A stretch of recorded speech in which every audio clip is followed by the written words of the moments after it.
and welcome back to the Amber Wave Show. If you haven't done already, please like and subscribe because we are still en route to our 100 subscribers and we would love to reach that milestone. Yeah, we are your hosts. I'm James, this is Stephen, and this is the Amber Wave Show special. Yeah, so last week we went through our upcoming game against Whittlesey away this coming Saturday, and all the build up to that on last week's episode. So if you didn't see last week's episode or you wanted to refresh your mind about the stats and about everything about Whittlesey, go to last week's episode because we got it on there. Yeah, this episode we have our weekly challenge, our interview, and looking back at the best games so far this season. Yeah, so we both have our top 3 games of the season. So my first pick, which comes in third place, is away to FC Peterborough. Now, the travelling to that game was a mess. Shut roads, driving past wineries that were filled with sheep. So I don't know if wine comes from sheep. And I think there was a few roads that maybe we shouldn't have went down, but went down. But we got to the match. That match, it was just myself and Alex that attended. It started off a little slow. It didn't help with the long journey. First game of the season. And the Jesus, yeah. And the team just had such a long trip. And the team that we played, God knows how many promotions they had back to back. I think it was 5 or 6 back-to-back promotions. FC Peterborough, they went 1-0 up to the jubilation of about, I think there was about 70 of their fans there. They went 1-0 up. We replied with so many good chances, but it was flagged offside time after time after time, and I am still sure to this day that they were only offside because the linesman could not keep up with play. But alas, we scored somewhat of a controversial goal to equalise, and just before half-time, we scored this beauty of a goal.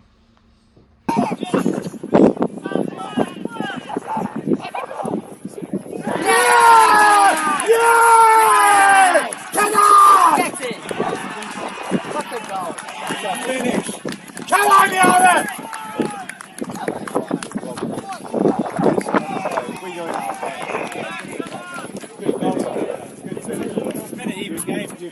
The second half saw no goals, but the talent on show was amazing. We battled throughout, and goalkeeper Ruben Lane made some really good, amazing saves to finish the game. FC Peterborough 1, Great Yarmouth 2. Yeah, so my first pick for best game of the season so far is Leiston under-23s away. I just think overall, like, it was a well-rounded day. The weather was nice.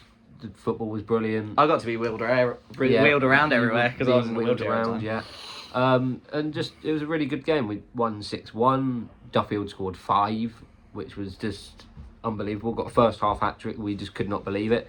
Sam Adams with his bloody big head got in the 6th with the header from a free kick. I think it was from the left. From the right. Yeah, but yeah, it was just a really good day.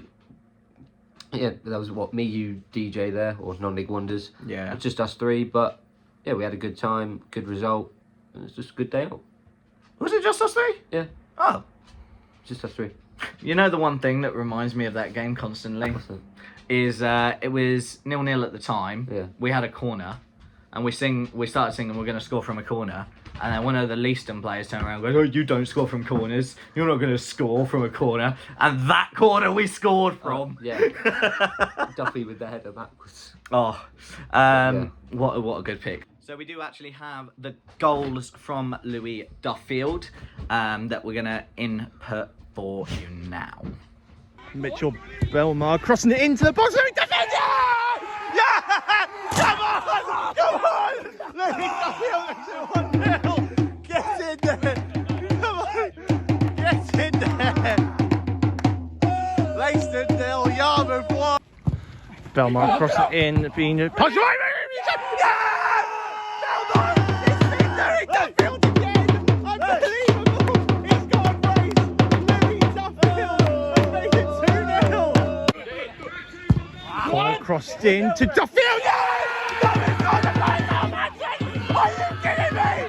Duffield a first half hat trick! Are you kidding me? What's going on? Oh my God!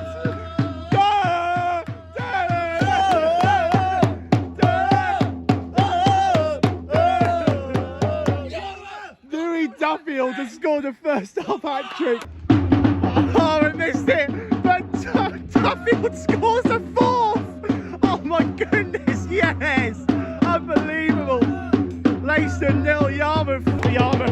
Mitchell Belmar. Get it to Duffy! Get it to Duffy! Belmar. Still Belmar across the end to Ty Holiday. Duffield scores a fifth! Duffield scores a fifth! Oh my goodness! Yes! Louis Duffield has scored 5! Belmar free kick. Sam Adams! Oh, what a header! It's 6! Sam Adams has scored! Unbelievable! What's going on? Leicester 0, Yarmouth 6! Now, my second pick, so my second best game of the season so far, was our away game to Stanway. This, at the time, was our toughest game of the season. They were an extremely physical and strong side. They had a game plan. They stuck to it. Regardless if I agree with their game plan or not, or their tactics that they used or not, they were effective. Yeah. It took a great free kick and a beautiful header to break the deadlock before half-time, and here's the goal for it. Belmar free kick to Cousins. Being in the middle. Yeah!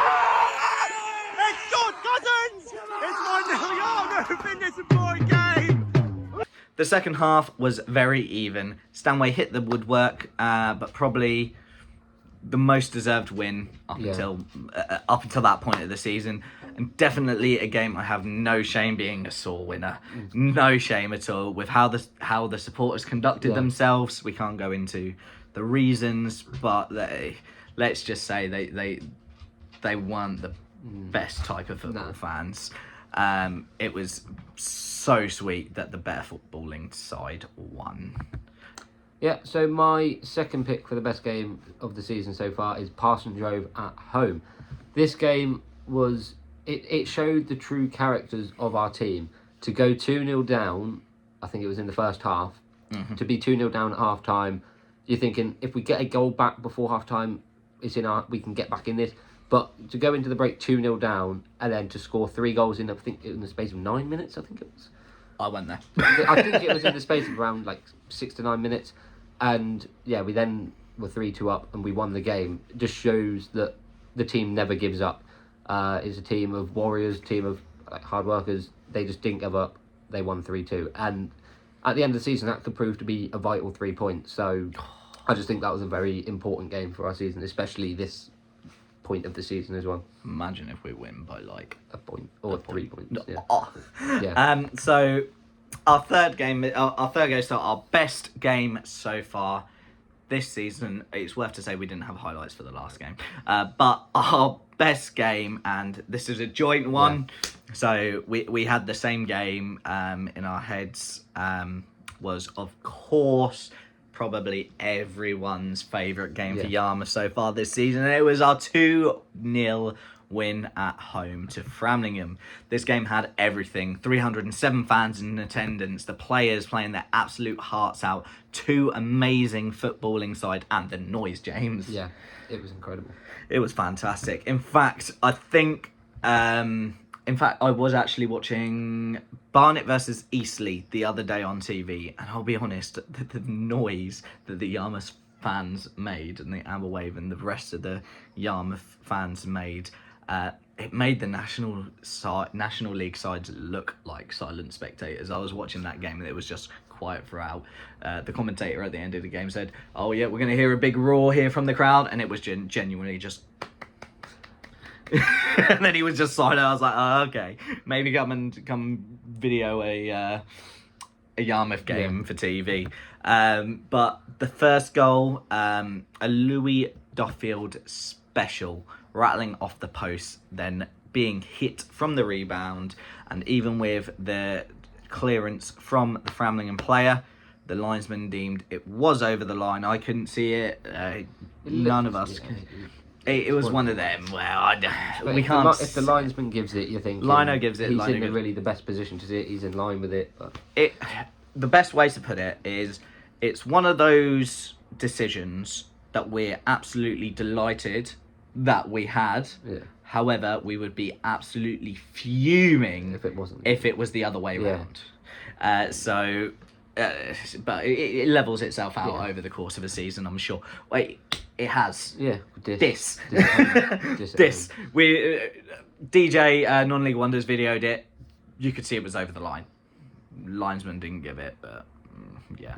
Anyway, this is the goal that we're talking about. Duffield special, come on. Ball in for Yarmouth. Oh yes! Oh yes! He has! It's over the line! Yes, he's doing it! Yes, he has! Yes! Yes! The Wales are up! Great Yarmouth take the lead! Come on! Yes! Oh!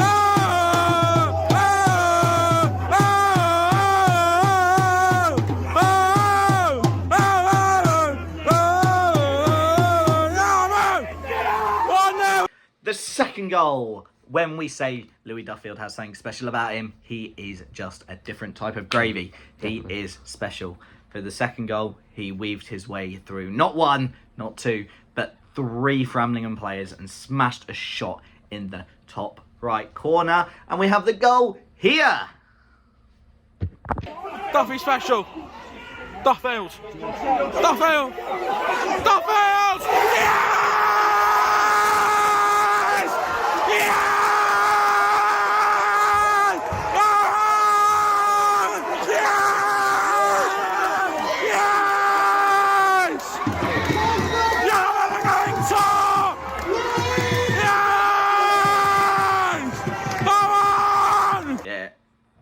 Yeah, it was just something absolutely special. Yeah. What are your thoughts on that game? The game in general, like going into it, it's like the Liverpool v Man City of the Premier League. You're thinking it's the top two. The winner probably decides who comes out on top come the end of the season. And having 307 people there, it was incredible. And just it was one of them games where Framlingham started off like high up the pitch. We were just sitting back, and you're thinking, is this going to be one of them games where they just absolutely like put 4-5 past us?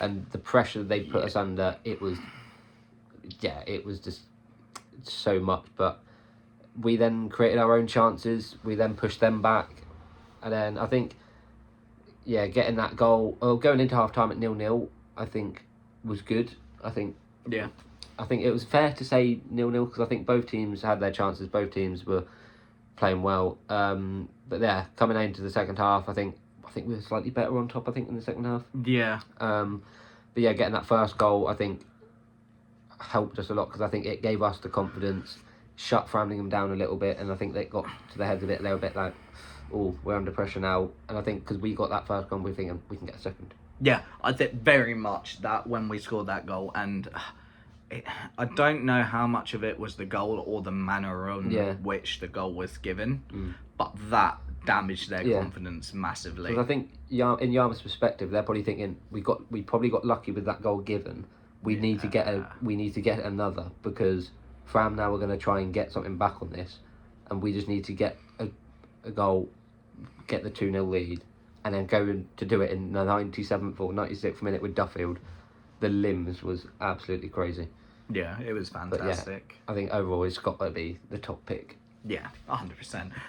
Well, that was our top 3 games so far of the season. My top 3 being FC Peterborough, Stanway, and Framlingham. James being Leiston. Whittlesey, Parson Drove, Leiston, Parson Drove, and Framlingham. But let us know what your 3 favourite games are this season for either Great Yarmouth or whoever your club is. Let us know who your club is and your 3 best games so far this season. Let us know in the comments. I know this is a look back episode and James isn't here. I'm doing the rest of the video just myself because of how mine and James' schedules has worked out. However, we will look forward very quickly to this Monday's game coming up. and that is at home to Norwich CBS. So Norwich CBS in their last 5 have won 1, drew 1 and lost 3. Now in that time they lost on a big scoreline to Holland 6-2. However, they beat Haverhill Borough with a big scoreline of 7-4. They also lost to Stanway Pegasus 3-2. Obviously, we know Stanway's a really hard place to go. Their pitch isn't amazing. Better than Hull Beaches, but it's still not amazing. They managed to draw against Witton 2-2, and they did get beaten quite badly by Leiston under-23s by 5-0. Now, I'm just having a look at the league table, and they are sitting in 14th. They're sitting on 14th, 35 played, 44 points. Now, let's be honest, they're safe from relegation. The relegation's on 25 points. They're safe from that. However, it's not really possible that they're going to get the playoffs. They're on 59 points. They have nothing to play for other than pride and just consolidating themselves in the league, which they've already done. So they are looking pretty bang average, but we know that they had a terrible start to the season, and they've pushed on brilliantly. They've made quite a few signings, and they are a very big physical side. Yarmouth are sitting first in the league, 34 games played, with 1 game in hand on second and third, 2 games in hand on fourth, and the same games played on fifth. We played the 34 games, won 26, drew 4 and lost 4, sitting on 82 points with a positive 51 goal difference. In the last 5 games, we scraped past Needham Market with a very late penalty, beat Parson Drove 3-2 after being 2-0 down. We had that fantastic result against Framlingham for 2-0. We beat Swaffham 5-0 in a very, very comprehensive win, and we beat Harwich and Parkston. So they are the stats. I reckon it's probably going to be a 3-1 win to 3-1 win to Great Yarmouth. I'm there, James is there, DJ's there. We've got a fair few people going. I believe Alfie and Callum is there as well. So it's going to be a great little turnout for the Amber Wave, and hopefully we can bring them on the 3 points to edge us that much closer to promotion. Now it's time for our weekly interview. This week is a little bit different because you guys are interviewing us. We put out messages on social media. We got a fair few replies back, both private and public, and we are going to read them all out. I say we, I am. So yeah, to the video.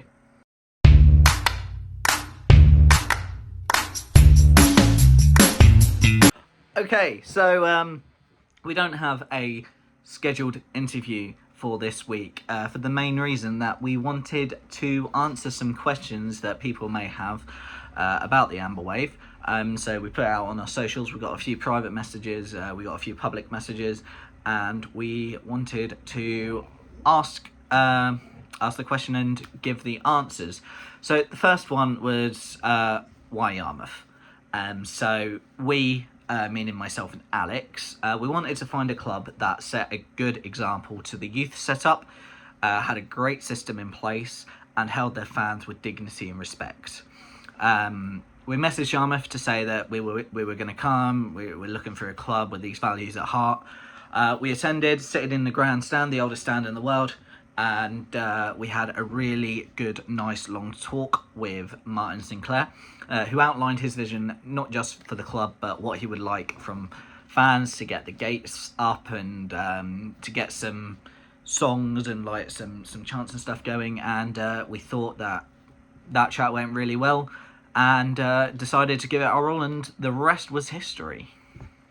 So the next question is, what does the Amber Wave do? So basically, we are the singing fans for Great Yarmouth. We attend with a drum and support the team as much as possible, home and away. A lot of us do work in hospitality though, so obviously hospitality is busy at the weekend. So we book off holiday days and whatnot to try and support as best as we can. We have a couple of values that we keep very close to our heart. So we are family friendly, so no profanity. We know where the line is. We can be approachable from ages 1 to 100.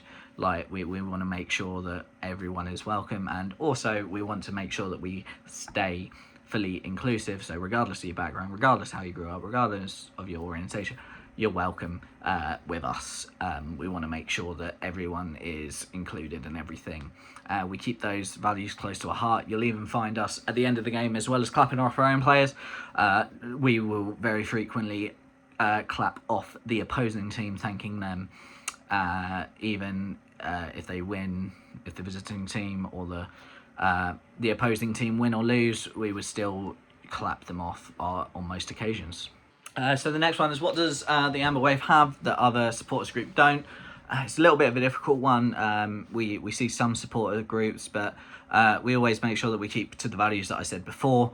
And we want to make sure that we're approachable and friendly at all times. Anyone can come and talk to us if they wanted to talk to us. So yeah, we just make sure that we're happy, friendly, and we're there to have a good time. We're there to enjoy it. So, as everyone should be at football. Now, the next one is, where do we think Great Yarmouth will finish this season? So, at the Framlingham game, we were saying that if we lost that, then potentially we would have lost the league, because we think it would have just been a bit of a mountain to climb. However, we won that game against Framlingham, and Framlingham have since dropped points to both Diss and Holland, and they have a very hard game coming up. I believe it's tomorrow against Harwich and Parkston, who is a club pushing for the promotion spaces. It's going to be a really, really hard game. We do have the easier run of fixtures. I do think we will get promoted as champions.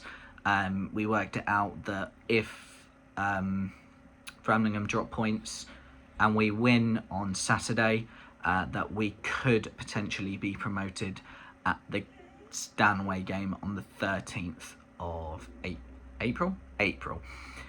So hopefully we will, and that's what we believe is going to happen. Do you think we will struggle to stay up if promoted next season? I don't think it will be a struggle as such. However, I also don't think it will be easy. Consolidating ourselves in the league has to be the priority. It has to be. Do I think we'll go up again immediately? No. Doesn't mean that we're not good enough. Just there are so many strong teams in that league above us with much higher budgets, and all of that stuff. They have the money to spend. It doesn't mean I don't think the players are up for it. I just think that at the moment we can't run before we can walk, and a new league means new teams, new struggles, new obstacles to overcome, and we're going to have to figure them out before we can start planning if we're able to get promoted again. I don't want to say, oh yeah, I think we're going to walk the next 3 leagues, because that is very, very wishful thinking. I think we could do it again. I think we could gain promotion, but I think we need to consolidate ourselves first in the league and go from there. What would your thoughts be if we don't gain promotion? In all honesty, it would be absolutely heartbreaking. I think that we said at the start of the season that if we got playoffs, we would be overachieving, and that it would be an amazing feat compared to last season, getting, I think it was 38 points in total, to scraping a playoff place. We would have took that as a massive victory and a brilliant season. But after how the club has played this season, home and away, we've only lost 4 games. We would be so heartbroken. It would be so difficult for us, and even more difficult for the players, to fall just short of the finish line, because it will only be by a point or 2, and we would have to pick ourselves up and get going again. It would be extremely hard, and it would just be probably one of the most heartbreaking moments I've witnessed or had in football, when it's that close to touching distance and we just miss out. Hopefully, if Yarmouth are promoted this season, in which positions will they have to strengthen the team? That's a hard one, in all honesty. I think maybe a little more depth on the bench. I know that we have quite a few youth or young players on the bench. I'm not saying that those youth or young players aren't good enough. I just think maybe the step up that we need a little bit more on the bench. That we've smashed the league. We've been brilliant in the league. So I don't think that the players can't push on.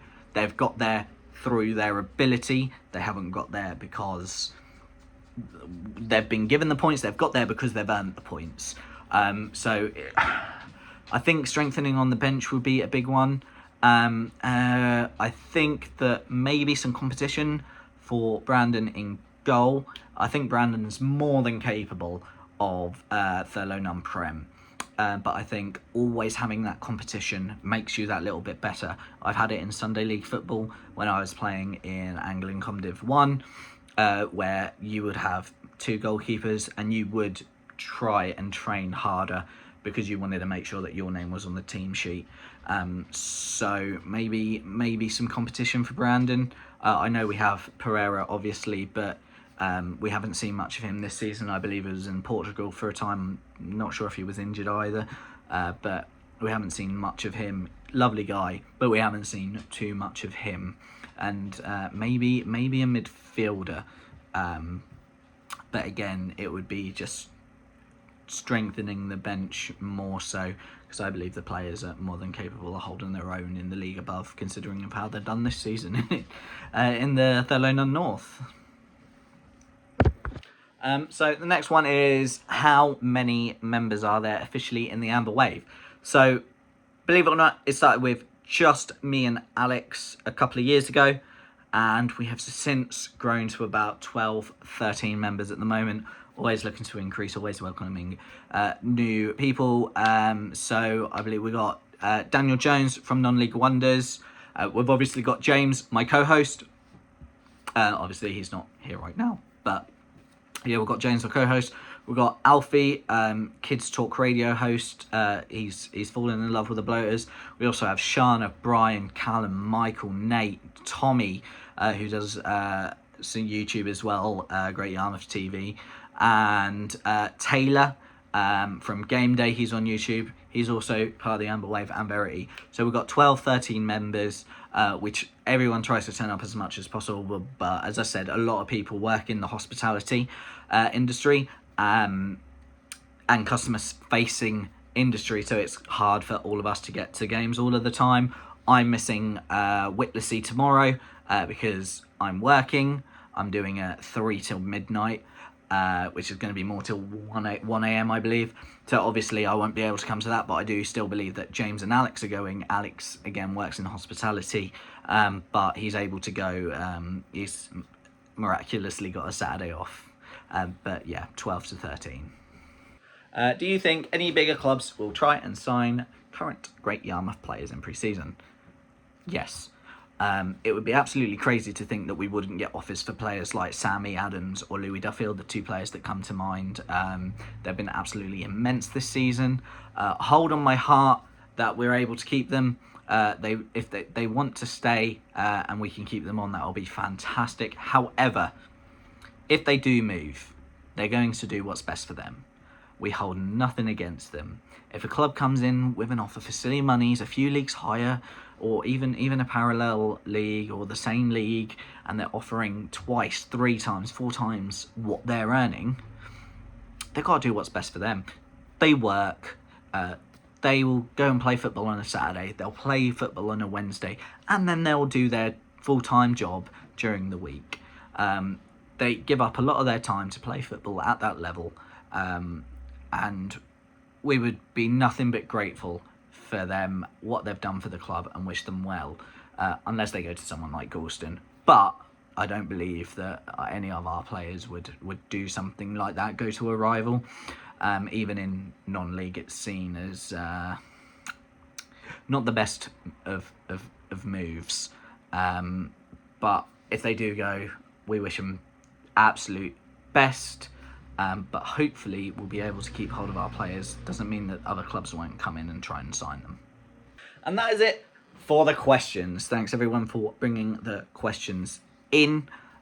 So yeah, hope that gave you guys a little insight on us and what we think and whatnot, because it's always best to see what other people think. And this look back episode, we thought we'd tell you a little bit more about us and what we thought about the club and where we think it can or should be going, and our thoughts around promotion and etc. So hopefully you liked it.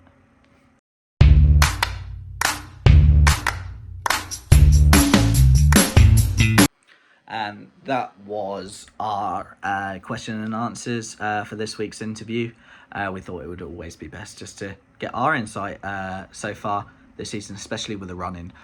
We have no competition this week. Just the work schedules for me and James have conflicted so much, so we haven't been able to do that. But other than that, please like and subscribe. Follow our Twitter handle at AmberWaveGY. If you search the Amber Wave on Facebook, it will come up. Give us a follow, and as always, make sure that you follow Game Day on YouTube, Great Yarmouth TV, and Non-League Wonders, 3 amazing YouTube channels that do some terrific content, and they're all part of the Amber Wave family. So make sure you give them a like and subscribe as well. We're back next week with a normal episode where we'll break down the Whittlesey match that James is going to. We'll also look forward to the weekend game